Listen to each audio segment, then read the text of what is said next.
All right, Mike, firstly, it's good to see another human being. Certainly is. It's been 7 days where we've been looking outside and talking on the Zoom, but yeah, great to be face to face.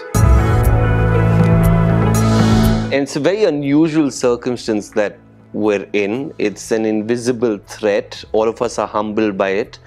I want to begin by asking you, how complex is this going to be for you to handle cricket operations and the team? Look, it is complex, and it's something that we've obviously been working on for a number of months. So, not a lot of surprises. We spend a lot of time as RCB working out our own SOPs. Yeah. So what we want to put in place when we're over here, and they were amended slightly when the BCCI came up with theirs. So we were pretty well advanced in those expectations, and we'd prepared pretty well as a support staff. Pretty difficult when you get players involved who are used to being out and about and enjoying each other's company. So it's certainly been a challenging 7 days. As I said, I think they just want to get out and do what they do best and get into training. So thankfully tomorrow's the day.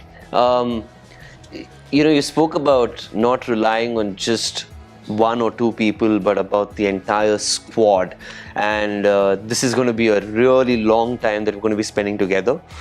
So what activities do we have for the squad? I mean, what have you planned? Some fun stuff? Anything to just get the head off cricket and move into other things and then go back again? Yeah, well, as I said, that's where a huge part is that team room that we've got down there. So we've got, there'll be a Formula One simulator down there. Oh, lovely. Okay. Which should be pretty good. Were you involved in picking that as well? I was involved in picking that. I was also involved in picking a golf simulator. Oh, lovely. Because we're going to drive past a lot of great golf courses and not be able to play them. Yeah. And there's a lot of guys here that, as I said, when you get away from cricket, you want to be able to just get into something that you enjoy. Yeah. And the reality is that all of us are competitive. Yeah. So all the players will want to do something that is competitive. We can do something that's a bit physical as well. Yeah. So rather than just sitting in their rooms. So that whole room will be filled with lots of different activities. Table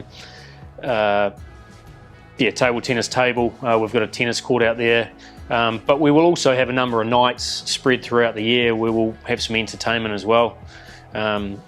Obviously with social distancing, we've got to be a bit careful around some of those things. But the fans will get to watch it as well. I mean, they'll obviously get to watch the highlights. Yeah, anything that's fun. If it's a little bit too extreme, then we might cut that out. But that's what the strength of the editing, isn't it? But no, look, it's going to be fun. You'll see a whole heap of little clips of us entertaining each other's company, and when we're down to business at training or the game, we're down to business. Outside of that, we need to enjoy ourselves as well. All right, now there's a rumour that's doing the rounds that Virat is going to be opening the batting.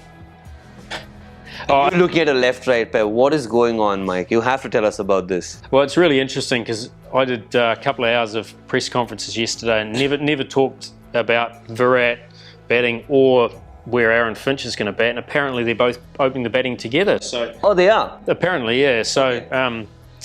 I think the reality is, from a coaching point of view and a directive point of view, is that we won't actually be telling anybody until our first team's announced exactly what our lineup is, because that's a strategy. We're going to want to keep some of that up our sleeve in terms of where we use players, and no doubt we'll get asked many questions about who's going to bat where, but you're just going to have to wait. We're well aware of what we want, but we also want to keep our opposition guessing as well.